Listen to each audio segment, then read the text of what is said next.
So we have sort of some breaking news today that I really didn't expect to be making a video for, but it happened and I thought, wow, this is a really good opportunity to make a video. And so here we are. So the big news is sort of current but inactive enforcer Steve Downie going after the Coyotes organization. Now, I saw it from NBC and I haven't really looked into it much. I haven't looked at the tweets and really read them and thought about them much. I just sort of glazed over it, and I want to read them sort of live on camera and get a, unfiltered reaction to each of these and how I feel about the Coyotes organization as well.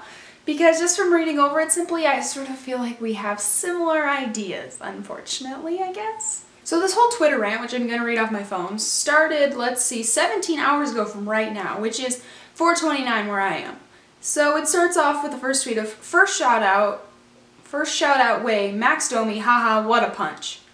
Okay, first of all, that's pretty good right there to read. I mean, yeah, Max Domi's a good fighter. He's probably talking about the fight that is the reason that Max is currently out, I guess? I'm not sure, yeah. I mean, Max Domi's a pretty rad fighter. His second tweet is, second shout out is to Dave Tippett, head coach of the Coyotes, and Noel Brown, assistant coach of the Coyotes, on running a great program down in AZ. There's a reason they're in last place every year. Every year, I should say. Hashtag classless. Ooh, okay, that hashtag game is pretty strong right there by Steve Downie, I should say. This tweet right off the bat, I gotta say, I can completely agree with. Because, I mean, if you watched my Dylan Strome video, I think I've even mentioned it in my Perlini video, you know I don't like Dave Tippett, and I don't think he knows how to run this organization with all the young guys. I definitely don't think he likes a speed game. I think he likes a grittier game, which is why we've gotten guys like Downie in the past, why we had guys like Boyd Gordon. So I don't think he knows what to do, and he doesn't know how to play the speed game, which is how apparently Pittsburgh crafted, but every team's been playing that forever. But that's the way to win the Stanley Cup, and Dave Tippett really doesn't want to play that, and so I kind of have a negative opinion on him. But I won't dwell too much into that, so let's continue on. Third, I guess this is his third shout out. Peterborough Petes are a better run than the AZ Coyotes. I don't know much about Peterborough, or really, I don't even know if I'm saying their name right. All I do know is they have jerseys that look a lot like Boston College's, and I love Boston College, so, and considering I know how the Coyotes are run, I think this is actually a pretty accurate tweet. Alright, his fourth tweet starts off with, fourth. Okay, I was keeping this in order. I've never played on a team when my best player broke his hand in a fight. Haha, the game has changed, or Tippett's an idiot. Okay, so I think, trying to remember, I'm pretty sure it was Max Domi that broke his hand, which I wouldn't be surprised because last year, I mean, Max has been the best. I mean, regardless of it all, Max has been their best player. I mean, while I was disappointed with his performance, he has been the best player, and you can't really say much about that. Max is good. He's the best Coyote out there no matter what. Even now that he's not playing right now, literally the best, okay? Because they're just being such a bad organization right now. But aside from that, his point of game has changed or Tippett's an idiot, yeah, I'd have to go with the latter part because, well, I mean, in the case of Max, or I'm thinking it's Max, broke his hand, I would say that's not necessarily Tippett's fault. Yeah, I mean, Max is just that kind of guy. He's the son of Domi. He's gonna fight, so you're not really gonna change that no matter who you are as a coach. But I will agree that just generally Tippett is an idiot, so let's just go with that. Next tweet. Another classless move done by Tippett. This really put me over the edge last year and made me quit on AZ. Okay, this one was actually posted 3 hours ago. The last ones were posted 17 hours ago, so he's really moving along here. He's been thinking about this. With the term classless, especially from a guy like Steve Downie, because guys who like Steve Downie, they work harder than anybody else.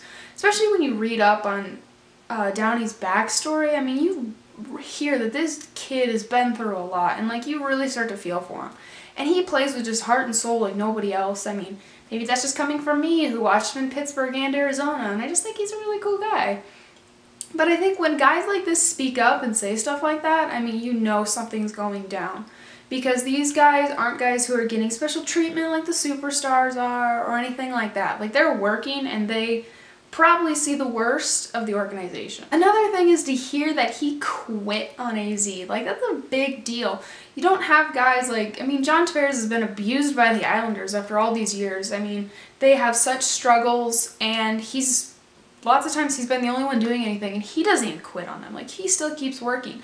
So to be worn down and beat so much that I mean, not to say that, you know, there's no way you can be treated worse than John Tavares is, because he's still treated pretty nice.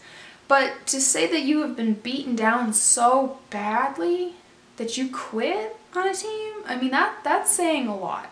The next tweet. The way they treated Big John Scott. I remember watching Tippett laugh at Big John working his ass off for the team.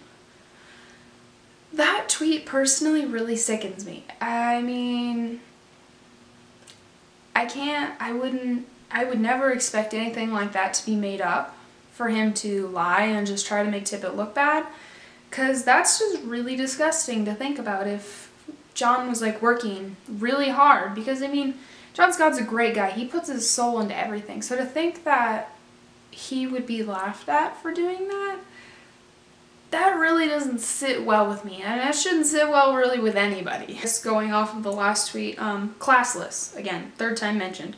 John Scott is the best teammate I've seen in a long time. That I completely agree with. I mean, I remember watching the Epic show a few years back when I believe it was the Stadium Series one.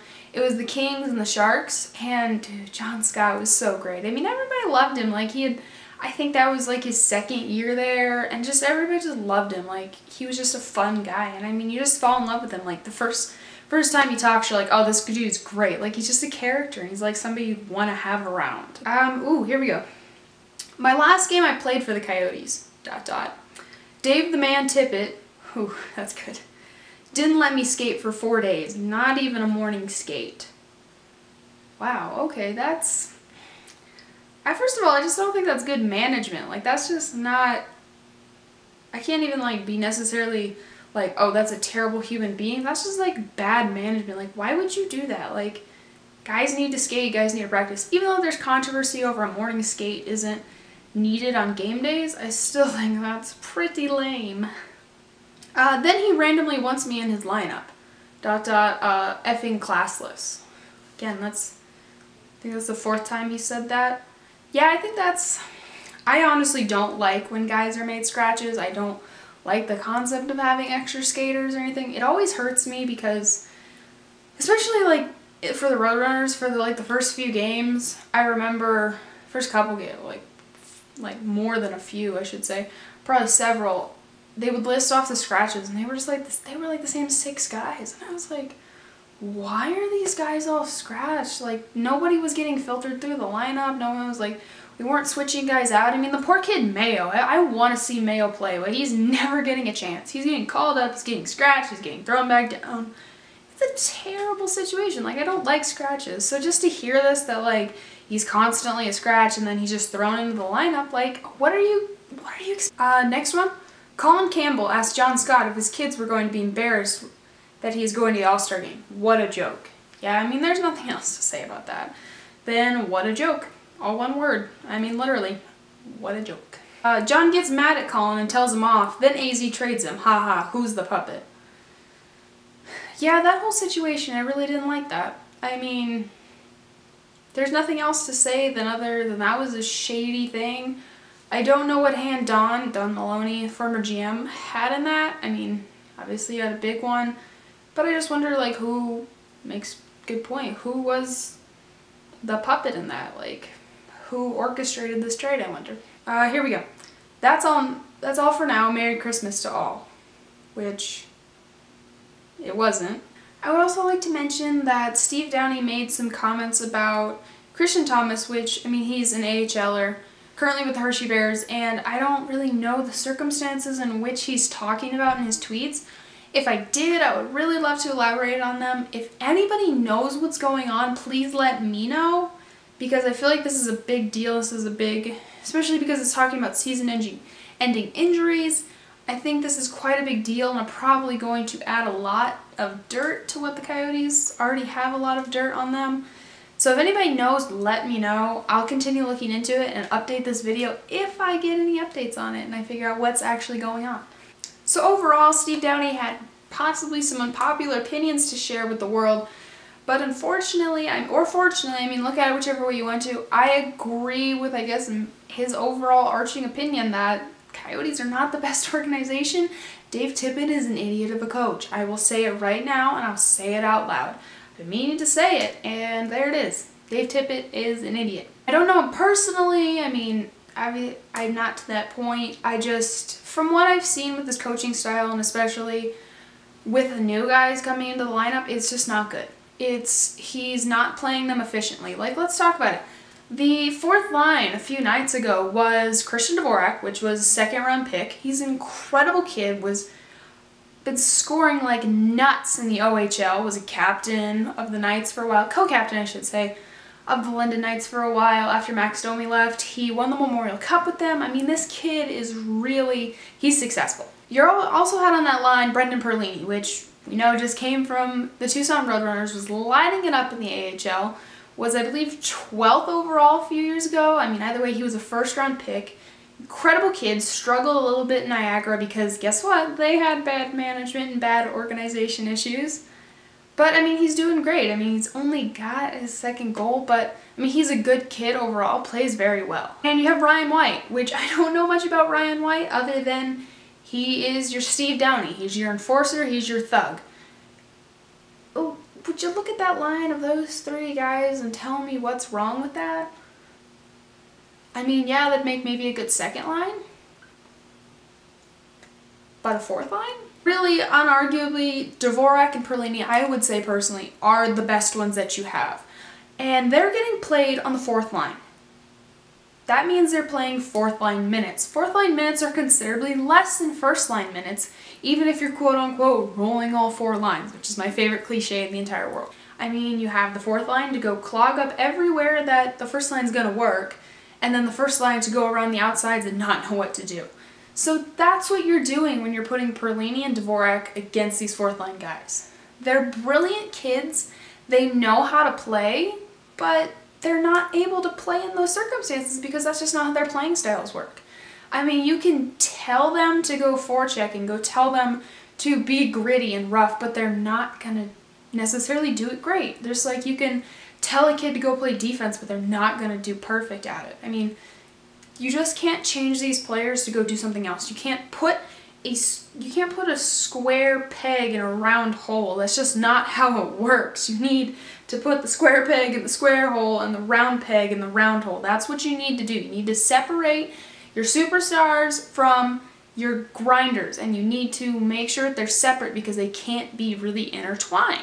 Now, of course, maybe that's just my philosophy, but Tippett's philosophy is obviously not working out. You're just going to see all the superstars from Toronto just walk all over the Coyotes, and it's going to be embarrassing. It's going to be absolutely embarrassing for this team. It's probably going to be great for Matthews because he's probably going to score 1 or 2 goals, or 5. I mean, whatever. It's Austin Matthews. Long story short, Steve Downie's tweets completely opened my eyes to the fact that other people agree that Dave Tippett is a bad coach, and also that I kind of have, like, my argument is kind of valid, because I had always thought, you know, maybe it's just, as a journalist, you always wonder, you just, like, it's your personal opinion, you have evidence to support it, but you still wonder in the back of your mind, like, is this actually true? Like, am I just, like, being crazy with this, and I'm just, like, throwing stuff out there?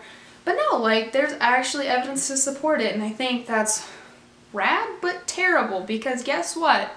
Everything that was said and everything that was confirmed was that he's classless, and that's not cool to have. I don't like that. I really wish this actually wasn't the case. While I like to be like, yeah, you know what, I knew there was something wrong with the organization, I'd rather say, you know what, I was completely wrong. This organization is great, and I'd love to see us turn around and almost make the playoffs, because we're not going to make it at this rate. So that's that. We just got to watch the media and see what comes of this.